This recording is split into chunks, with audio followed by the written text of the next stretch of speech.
Basile de Césarée, homélie sur ce sujet, que Dieu n'est pas auteur du mal. Après l'explication de plusieurs passages des psaumes, l'orateur montre que celui qui fait Dieu auteur du mal approche beaucoup de celui qui nie absolument son existence. Il prouve que Dieu n'est pas auteur du mal, parce que bien des choses que nous regardons comme des maux ne sont pas des maux, mais sont une suite de notre nature, où nous sont envoyés par Dieu pour nous éprouver ou nous punir. Il se fait des objections tirées de plusieurs passages de l'Écriture qui l'expliquent. Le péché est le seul mal véritable. Il ne vient pas de Dieu, mais de notre volonté propre, du mauvais usage que nous faisons de notre libre arbitre. Il fait voir comment le vrai mal, le péché, est entré dans le monde, dans quel état Adam avait été créé, et comment il a été déchu de cet état. Mais pourquoi Dieu ne nous a-t-il pas fait impeccables ? Saint Basile répond solidement à cette question. Une très longue dissertation sur le démon termine cette homélie. On y voit comment cet esprit de malice est tombé et comment il cherche à nous entraîner dans sa chute.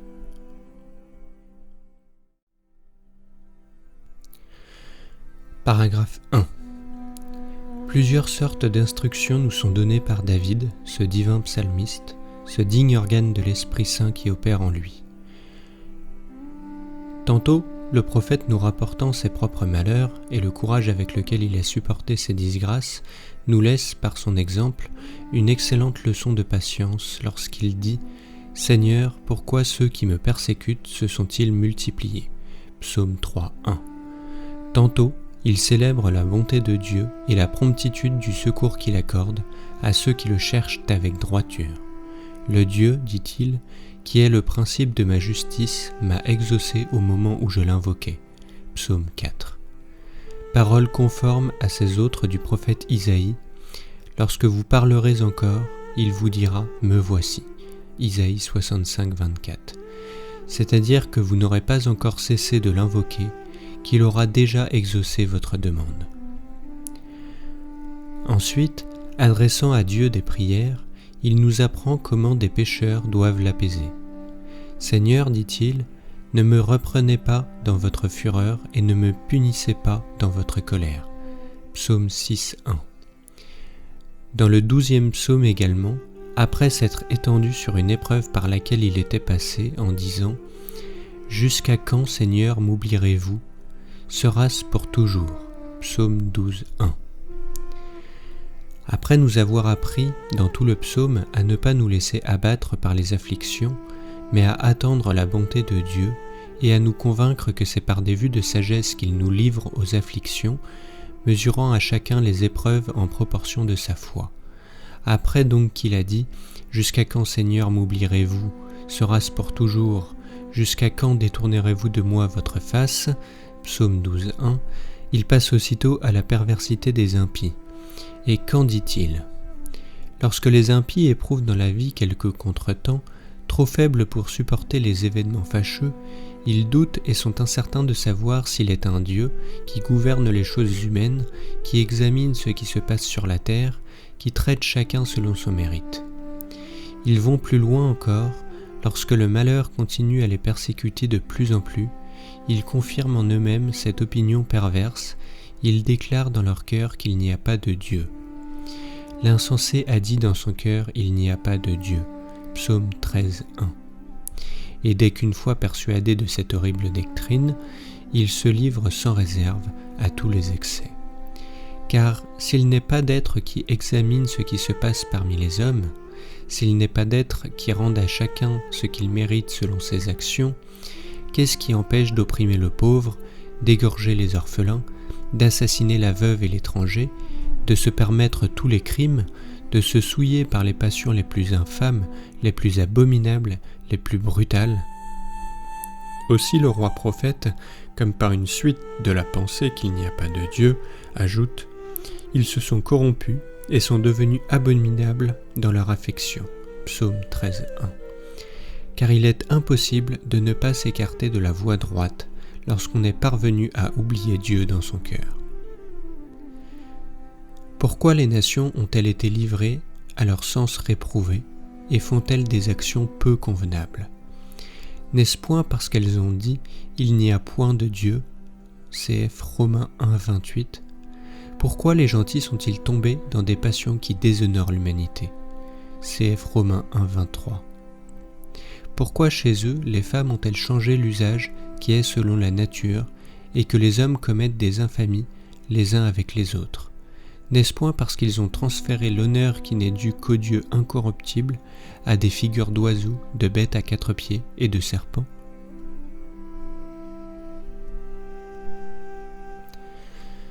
Paragraphe 2. Celui-là qui va jusqu'à dire qu'il n'y a pas de Dieu est donc insensé, privé de raison et d'intelligence. Celui-là qui ose dire que Dieu est l'auteur du mal en approche beaucoup et ne lui cède guère en folie. Je les crois tous deux également coupables, parce que tous deux nient également l'être bon, l'un en disant qu'il n'existe plus, l'autre en décidant qu'il n'est pas bon. Car s'il est l'auteur du mal, il n'est pas bon. Ainsi, c'est nier Dieu de part et d'autre.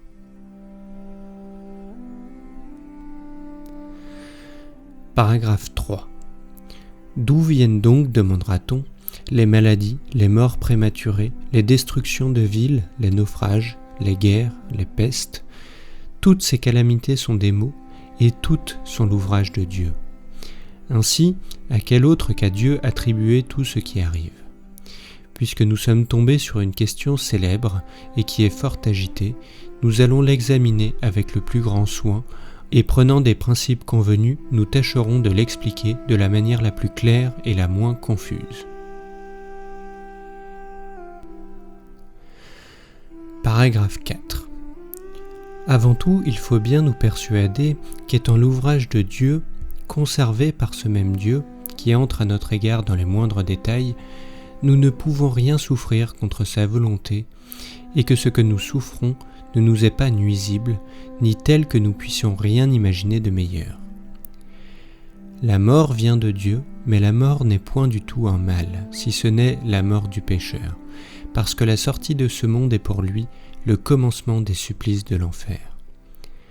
Quant aux tourments de l'enfer, ils n'ont pas Dieu pour auteur, mais nous-mêmes, puisque la source et le principe du péché viennent de nous et de notre libre arbitre.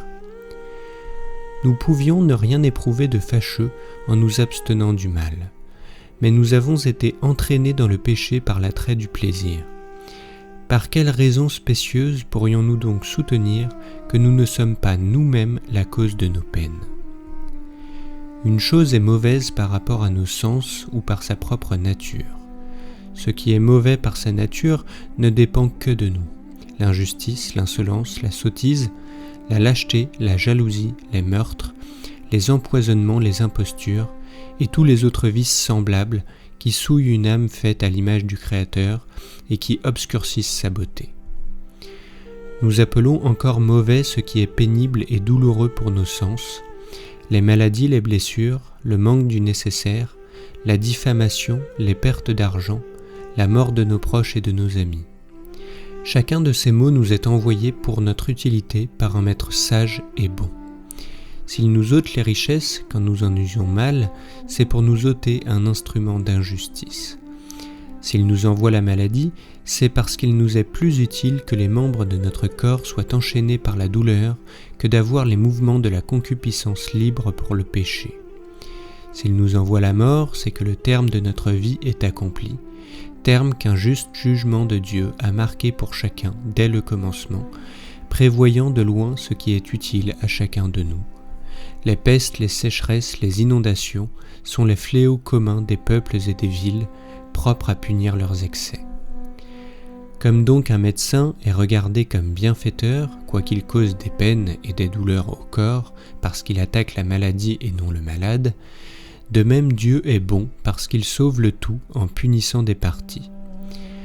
Loin de faire des reproches à un médecin qui coupe, bride ou retranche entièrement des parties du corps, vous le payez, vous l'appelez sauveur parce qu'aux dépens d'une modique partie du corps, il arrête le mal avant qu'il le gagne tout entier.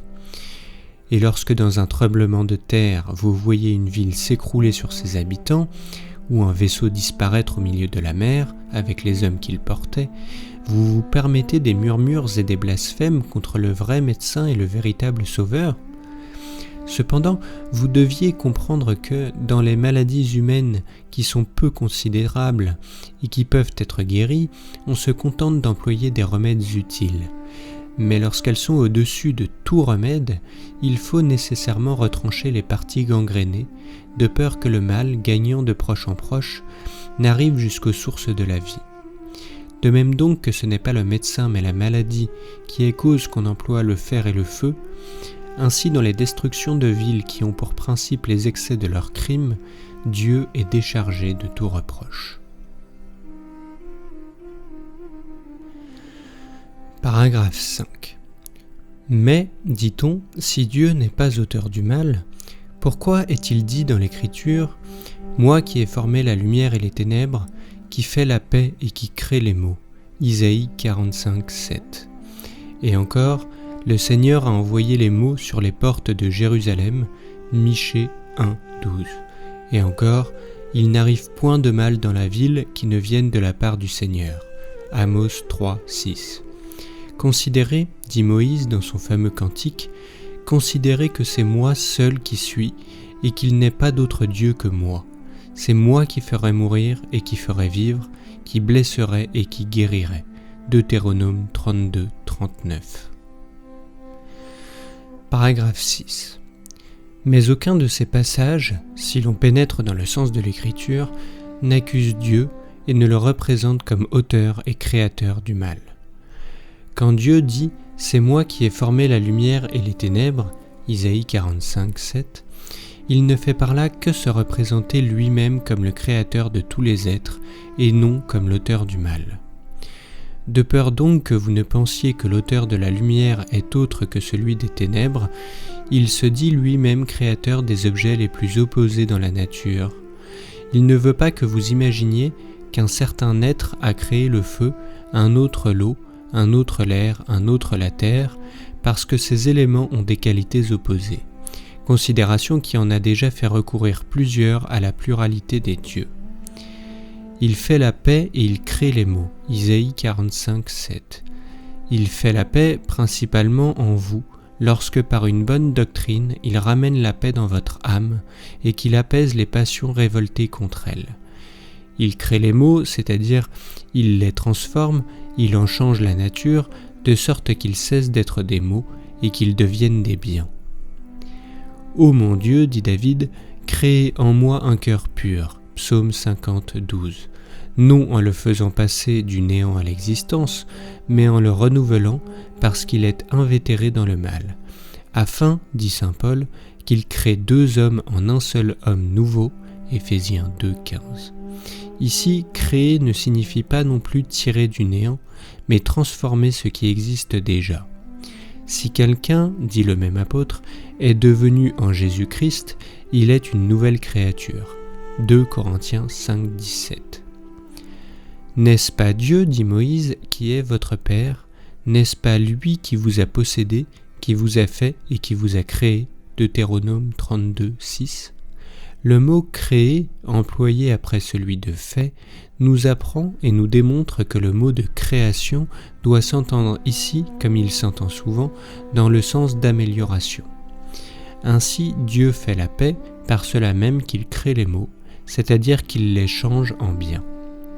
D'ailleurs, quand vous entendriez par la paix l'exemption de la guerre, et que vous appelleriez mal les inconvénients que la guerre entraîne, expéditions au loin, travaux, veilles, terreurs, sueurs, blessures, massacres, prise de ville, servitude, exil, ce qu'offre de pitoyable le tableau de malheureux au pouvoir de l'ennemi, en un mot toutes les disgrâces qui accompagnent la guerre, nous disons qu'elles arrivent par un juste jugement de Dieu qui, par ce fléau, châtie les peuples qui l'ont mérité. Ou bien nierez-vous que Sodome ait été consumé par le feu après ses infamies ? Nierez-vous que Jérusalem ait été détruite, que son temple ait été désolé après l'horrible fureur des Juifs contre le Seigneur Jésus ? Cette destruction devait-elle en toute justice s'opérer autrement que par les armes des Romains, auxquels ses ennemis de leur propre vie avaient livré le Fils de Dieu ? Ainsi les maux de la guerre sont quelquefois un juste châtiment infligé à des coupables. Ces paroles « Je ferai mourir et je ferai vivre » Deutéronome 32, 39 peuvent être prises, si vous voulez, dans leur sens naturel, parce que la crainte édifie les simples. « Je blesserai et je guérirai » Deutéronome 32, 39, cela aussi peut être utile, entendu naturellement, parce que la plaie produit la crainte et que la guérison excite l'amour. Vous pouvez néanmoins entendre les mêmes paroles dans un sens plus relevé. Je ferai mourir au péché, je ferai vivre à la justice. Deutéronome 32, 39. Autant l'homme extérieur se détruit en nous, autant l'homme intérieur se renouvelle. 2 Corinthiens 4, 16. Celui que Dieu fait mourir n'est pas autre que celui qu'il fait vivre, mais il fait vivre le même homme en le laissant mourir. Il le guérit en le blessant, suivant ces paroles des Proverbes, « Vous le frapperez avec la verge et vous arracherez son âme à la mort. » Proverbe 23, 14. Ainsi donc, la chair est blessée afin que l'âme soit guérie. Le péché est mis à mort afin que la justice vive. Quant à ce passage, le Seigneur a envoyé les mots sur les portes de Jérusalem, Michée 1, 12. Il s'explique de lui-même. Quels mots? Le bruit des chars et des cavaliers. Lorsque vous lisez dans l'Écriture, il n'est point arrivé de mal dans la ville qui ne vienne de la part du Seigneur, Amos 3, 6, vous remarquez qu'elle entend par mal la punition infligée aux pécheurs pour les corriger de leurs fautes. Je vous ai affligé, dit Dieu, et je vous ai tourmenté par la famine pour votre bien. Deutéronome 8, 3. C'est dire, j'ai voulu arrêter vos injustices avant qu'elles ne s'étendissent outre mesure, comme on arrête un courant d'eau par une bonne muraille et par une forte digue. De là, les maladies des villes et des nations, les sécheresses de l'air, la stérilité de la terre, les événements fâcheux que chacun éprouve dans la vie, arrêtent les progrès du vice. Ainsi, ces sortes de maux nous viennent de la part de Dieu pour empêcher les vrais maux de naître. Il a imaginé les afflictions du corps et les peines extérieures pour couper court au péché. Ainsi, Dieu détruit le mal, mais le mal ne vient pas de Dieu. De même, le médecin ôte la maladie, mais ne donne pas la maladie. Les destructions de villes, les tremblements de terre, les inondations, les défaites des armées, les naufrages, toutes les calamités qui font périr une infinité d'hommes, soit qu'elles viennent de la terre, de la mer, de l'air, du feu, ou d'une cause quelconque, sont envoyées pour corriger ceux qui restent par Dieu qui emploie des fléaux publics pour châtier la perversité publique. Paragraphe 7. Le péché, qui est le mal et qui seul mérite ce nom, dépend de notre volonté, puisqu'il est en notre pouvoir de nous livrer au vice ou de nous en abstenir.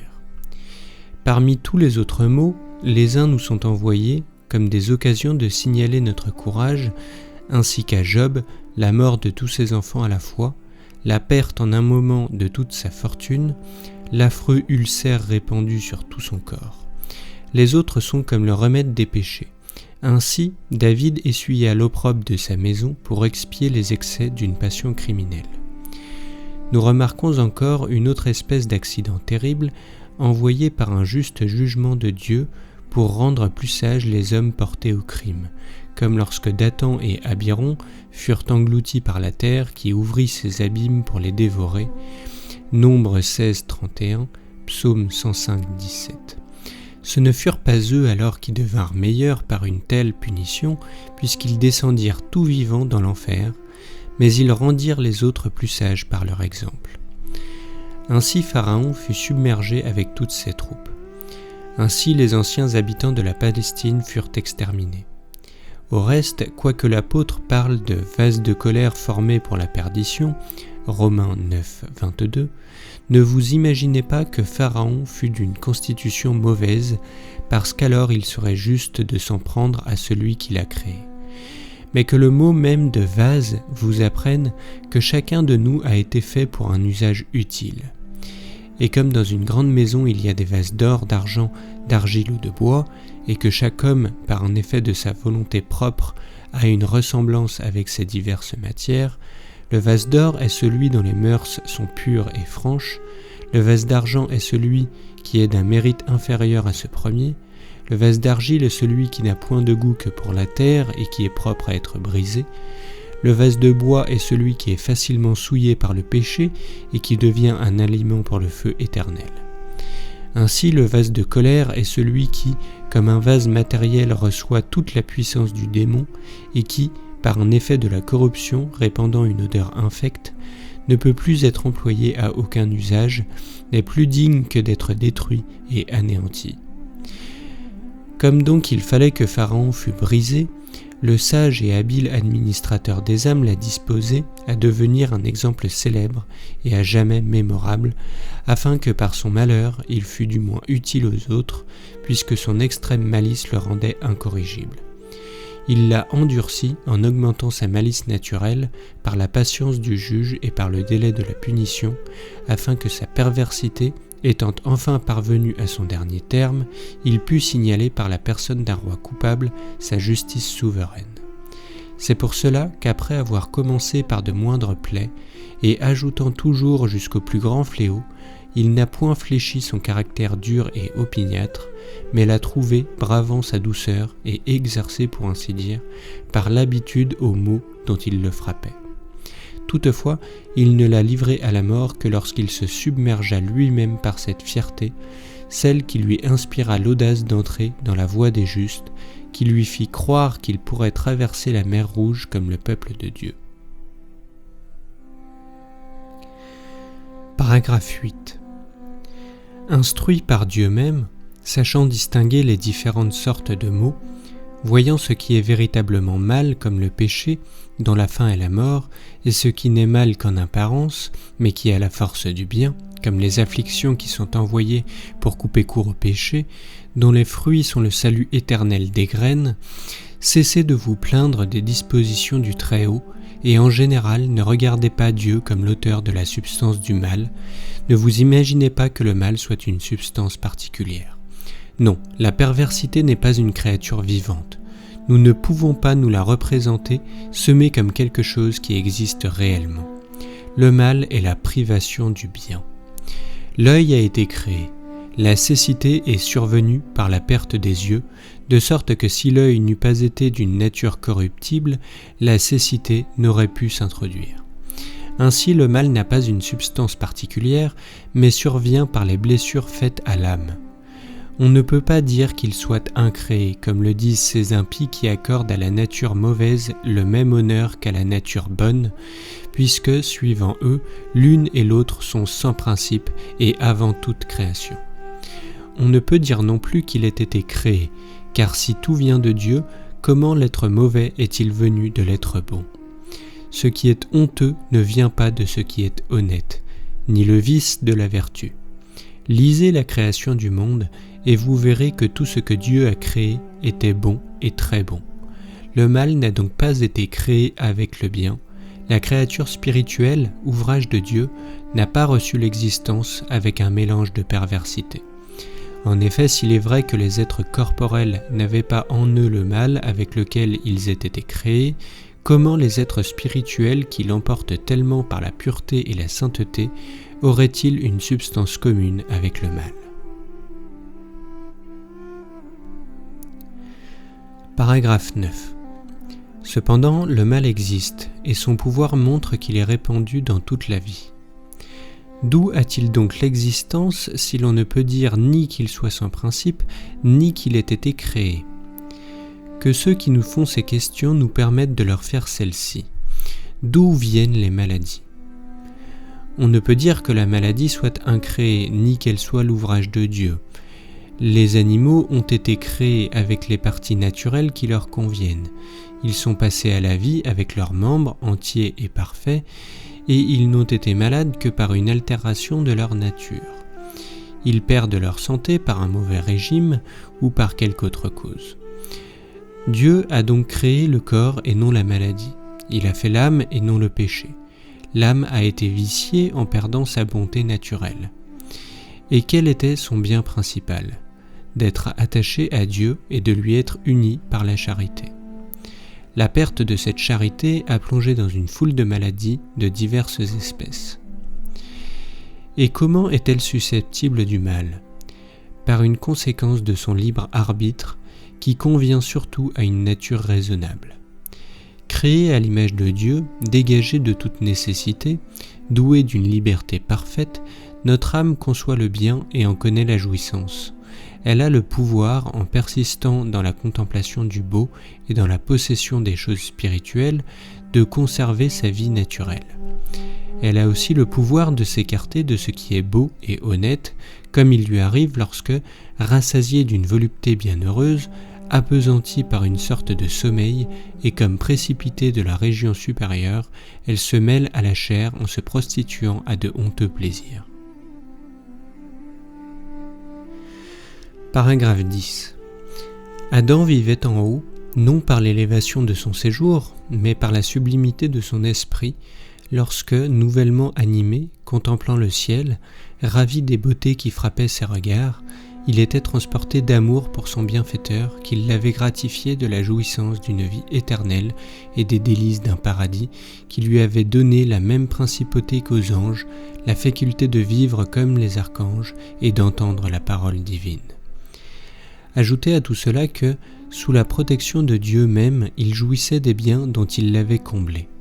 Rassasié bientôt de tous ses plaisirs, devenu insolent par la satiété, il préféra à une beauté intellectuelle ce qui paraissait agréable aux yeux de la chair, et il regarda la satisfaction des sens comme plus précieuse que les jouissances spirituelles.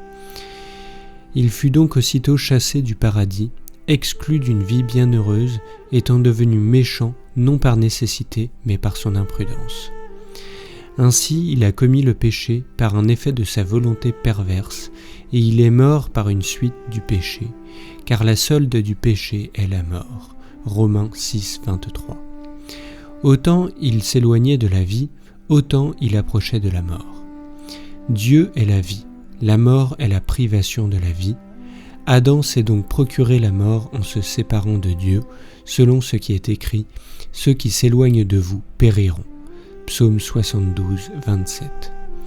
Ainsi, Dieu n'a pas créé la mort, mais c'est nous-mêmes qui nous la sommes attirés par nos dispositions perverses. Cependant, il n'a pas empêché notre dissolution pour notre propre avantage, pour ne pas éterniser notre faiblesse en nous laissant vivre éternellement, comme si quelqu'un refusait d'approcher du feu un vase d'argile fêlé jusqu'à ce qu'il remédiât à ce vice de son altération en le refondant de nouveau.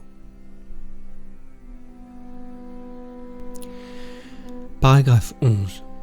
Mais pourquoi, dira-t-on, Dieu, en nous créant, ne nous a-t-il pas fait impeccables, de sorte que nous ne pourrions pécher, quand bien même nous le voudrions ? C'est que vous-même vous ne regardez pas vos serviteurs comme affectionnés pour vous lorsqu'ils sont enchaînés par la force, mais lorsqu'ils remplissent volontairement leur devoir. Ce ne sont donc pas les actions forcées qui sont agréables à Dieu, mais les actions fruits de la vertu. Or, la vertu vient de la volonté et non de la nécessité. La volonté dépend de ce qui est en nous et de ce qui en nous est le libre arbitre. Celui donc qui se plaint du Créateur parce qu'il ne nous a point rendus impeccables annonce par cela même qu'il préfère une nature dépourvue de raison à une nature raisonnable, une nature insensible et dénuée de passion à une nature douée de vouloir et d'activité. Je me suis permis cette digression qui m'a paru nécessaire, de peur que, vous jetant dans quantité de pensées inutiles, vous n'ajoutiez la privation de Dieu à celle des objets de vos désirs. Paragraphe 12. Cessons donc de vouloir corriger la sagesse suprême, cessons de chercher quelque chose de mieux que ce qu'elle a fait. Si les raisons des détails de son gouvernement nous échappent, que ce principe du moins reste gravé dans nos âmes, que rien de mauvais ne peut venir de l'être bon. Paragraphe 13. Un objet qui tient à ce que nous venons de dire, c'est la question faite sur le démon. D'où vient le démon si le mal ne vient pas de Dieu ? Que dirons-nous à cela ? La raison que nous avons donnée pour expliquer la perversité de l'homme suffira pour ce qui regarde le démon. Comment l'homme est-il pervers ? Par un effet de sa volonté propre. Comment le démon est-il méchant ? Par la même cause, puisqu'il était doué lui-même de la liberté, et qu'il avait en lui le pouvoir de rester fidèle au Très-Haut ou de se séparer de l'être bon. L'ange Gabriel est sans cesse présent devant Dieu. Luc 1,19. Satan était ange, et il est tombé de son rang sublime. La volonté a conservé l'un dans sa place élevée, le libre arbitre a précipité l'autre. Celui qui s'est maintenu pouvait manquer, l'autre pouvait ne pas tomber. La charité divine dont il était insatiable a sauvé l'un, la révolte contre Dieu a réprouvé l'autre. Le vrai mal est d'être séparé de Dieu. Une légère conversion en nous fait communiquer avec le soleil ou avec l'ombre de notre corps. Si nous tournons nos regards en haut, nous sommes sur le champ éclairé. Si nous les abaissons vers l'ombre, nous sommes nécessairement dans les ténèbres. Ainsi le démon est méchant par sa volonté, sans que sa nature fût essentiellement opposée à l'être beau. Pourquoi donc est-il en guerre avec nous ? C'est qu'étant le réceptacle de toute malice, il a reçu la passion de l'envie qui l'a rendu jaloux de mes prérogatives. Il n'a pu supporter de nous voir mener une vie exempte de douleur dans un lieu de délices. Trompant l'homme par ses artifices et par ses ruses, abusant pour le séduire du désir qu'il avait d'être semblable à Dieu, il lui montra l'arbre et lui promit de le rendre semblable à Dieu s'il mangeait de son fruit. « Si vous mangez du fruit de cet arbre, lui dit-il, vous serez comme des dieux connaissant le bien et le mal. » Genèse 3,5. Le démon n'a donc pas été créé notre ennemi, mais il l'est devenu par la jalousie qu'il nous portait. Comme il se voyait lui-même précipité du rang des anges, il ne put voir sans douleur un être terrestre qui, par sa vertu, s'élevait à la dignité angélique. Puisque donc le démon est devenu notre ennemi, Dieu a mis en nous une opposition avec cet esprit impur, en lui faisant cette menace par le discours qu'il adresse au serpent dont il avait emprunté l'organe. « Je mettrai une inimitié entre toi et la race de la femme. » Genèse 3,15.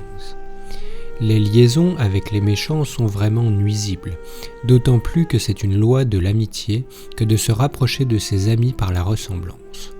Il est donc bien vrai de dire que les mauvaises compagnies corrompent les bonnes mœurs. 1 Corinthiens 15,33. Et comme dans des lieux malsains, l'air qu'on respire cause insensiblement une maladie à ceux qui les habitent, de même le commerce des médisants porte de grands préjudices aux âmes, quoiqu'on ne s'en aperçoive pas aussitôt. C'est pour cela que le serpent a été déclaré notre ennemi irréconciliable. Mais si l'organe qu'a emprunté le démon est digne d'une si grande haine, combien ne devons-nous pas être animés contre le démon lui-même qui a agi par son ministère ? Paragraphe 14. Mais pourquoi, dit-on, existait-il dans le paradis un arbre par le moyen duquel le démon devait réussir dans ses entreprises contre nous ? S'il n'avait pas eu cet appât pour ses artifices, comment nous eût-il entraînés dans la mort par la désobéissance ? C'est qu'il fallait que notre obéissance fût éprouvée par un précepte. C'est pour cela que l'arbre produisait de très beaux fruits, afin que, montrant notre tempérance par l'abstinence du plaisir, nous puissions mériter la couronne de la persévérance. En mangeant du fruit de l'arbre, Adam et Ève non seulement violèrent le précepte, mais ils reconnurent leur nudité. Dès qu'ils en eurent mangé, dit l'Écriture, leurs yeux furent ouverts et ils reconnurent qu'ils étaient nus. Genèse 3,7. L'homme innocent ne devait pas reconnaître sa nudité, de peur que son esprit, distrait par ce moyen, occupé à imaginer des vêtements pour y remédier, ne fût détourné par les soins du corps de la contemplation de Dieu. Mais pourquoi n'a-t-il pas été créé tout vêtu et tout habillé ?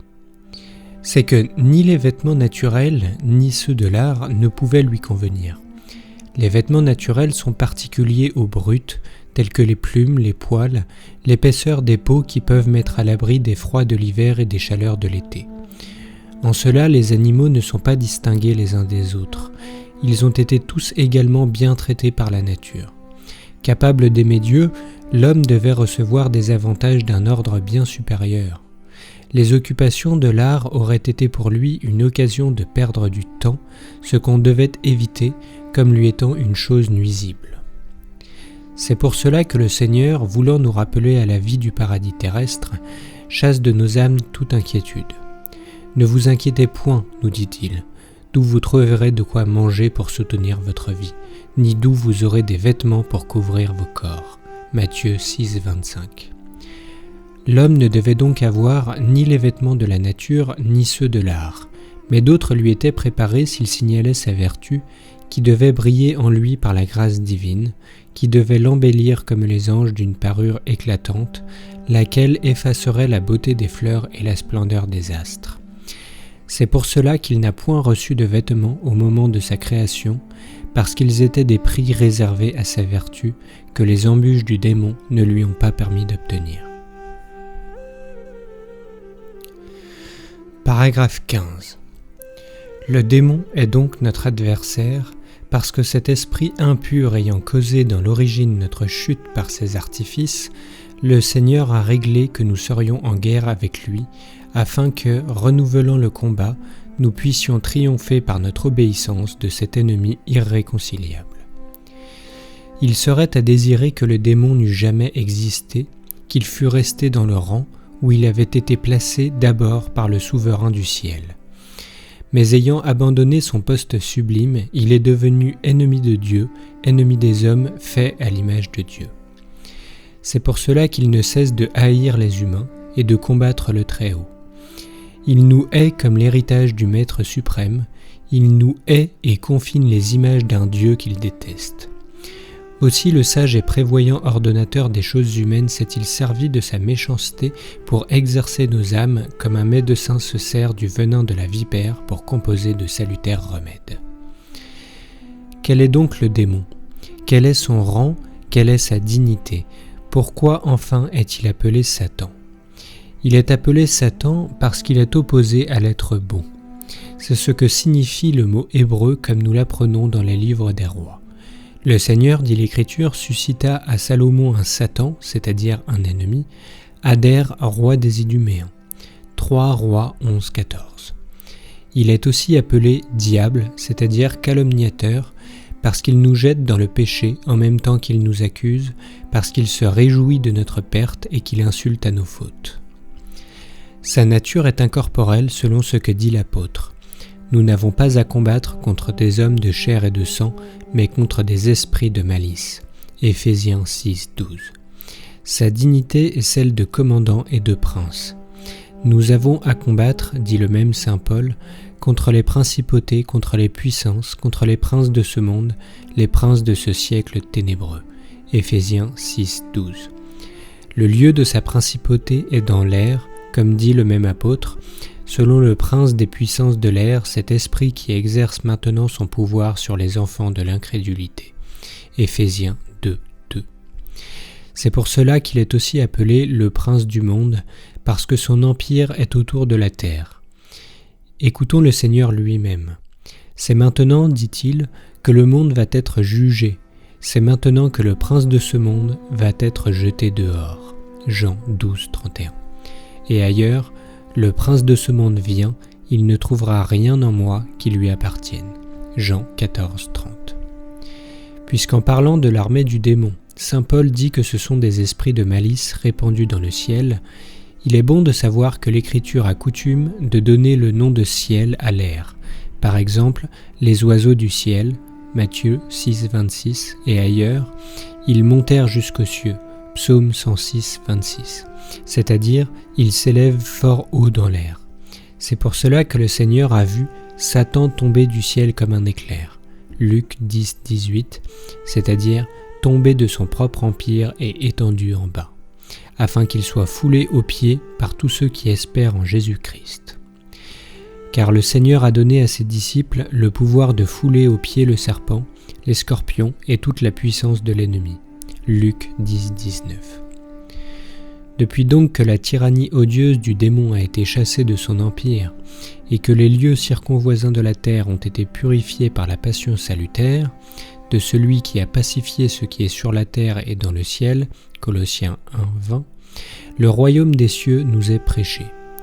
Jean-Baptiste dit « Le royaume des cieux approche » Matthieu 3, 2. Le Seigneur prêche partout l'évangile du royaume, Matthieu 4, 23. Les anges s'écrient « Gloire au plus haut des cieux et paix sur la terre » Luc 2, 14. Ceux qui reçoivent notre Seigneur en triomphe dans Jérusalem s'écrient aussi « Paix dans les cieux et gloire dans les lieux très hauts » Luc 19, 38. Et en général, il est 1000 cris de victoire qui annoncent la destruction entière de notre ennemi et qu'il ne nous reste plus dans les lieux supérieurs de combat à livrer, ni d'adversaires qui nous éloignent de la vie bienheureuse, mais que par la suite nous serons constitués dans un état paisible, que nous jouirons pour toujours du bois de vie, auquel les ruses du démon nous ont empêchés de participer dès le commencement, car Dieu a placé une épée de feu pour défendre d'approcher du bois de vie. Genèse 3, 24. Puissions-nous franchir le passage sans obstacle, entrer dans les cieux et y jouir des biens éternels, en Jésus-Christ notre Seigneur, à qui soit la gloire et l'empire dans tous les siècles. Ainsi soit-il.